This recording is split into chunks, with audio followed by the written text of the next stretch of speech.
ಬದ್ಧ ಕೋಣಾಸನ. ಬದ್ಧ ಕೋಣಾಸನ ಅಥವಾ ಬಟರ್ಫ್ಲೈ ಇದು ಮಾಡೋದ್ರಿಂದ ಭಾಳಷ್ಟು ಲಾಭ ಆಗ್ತೈತಿ. ಮೂತ್ರಪಿಂಡದ ದೋಷಗಳು, ಕಿಡ್ನಿ ದೋಷಗಳು, ಮೂತ್ರಪಿಂಡದ ದೋಷಗಳು ಕಡಿಮೆ ಆಗ್ತಾ ಹೋಗ್ತಾವೆ ಇದು ಮಾಡೋದ್ರಿಂದ.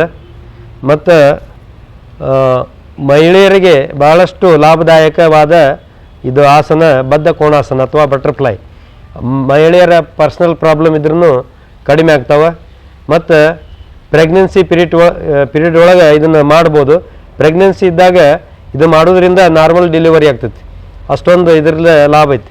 ಆದರೆ ಕಪಾಲಭಾತಿ ಮಾಡಬಾರ್ದು. ಪ್ರೆಗ್ನೆಂಟ್ ಇದ್ದವರು ಮಾತೆಯರು ಕಪಾಲಭಾತಿ ಮಾಡಬಾರ್ದು. ಇದನ್ನು ಬದ್ಧ ಕೋಣಾಸನದಲ್ಲಿ ಉಸಿರನ್ನು ಮ್ಯಾಗ ತೊಗೊಳೋದು, ಖಾಲಿ ಮಾಡೋದು.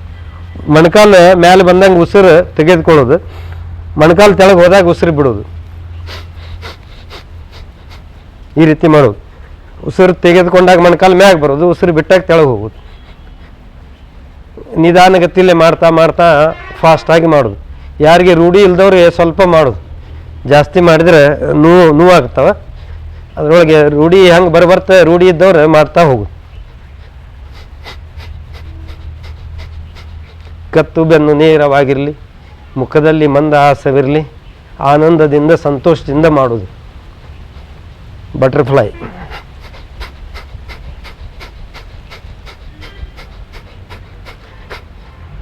ಮೂತ್ರಪಿಂಡದ ದೋಷಗಳು ಇದರ ಕಡಿಮೆ, ಕಿಡ್ನಿ ದೋಷಗಳು ಇದರ ಕಡಿಮೆ ಆಗ್ತಾವೆ. ದವಾಖಾನಿಗೆ ರೊಕ್ಕ ಹಾಕೋದು ತಪ್ತತಿ. ಪಾತ್ರಿಗಿತ್ತಿ ಪಕ್ಕ ನೀ ತಗಿ ರೊಕ್ಕ ಚೈನಿ ಮಾಡೋನು ಎಕ್ಕ ಅಂತೇಳಿ ಹಾಡು ಹಾಡ್ಕೊಂತ ಅಗದಿ ಆರಾಮದಿಂದ ಸಂತೋಷದಿಂದ ಮಾಡೋದು.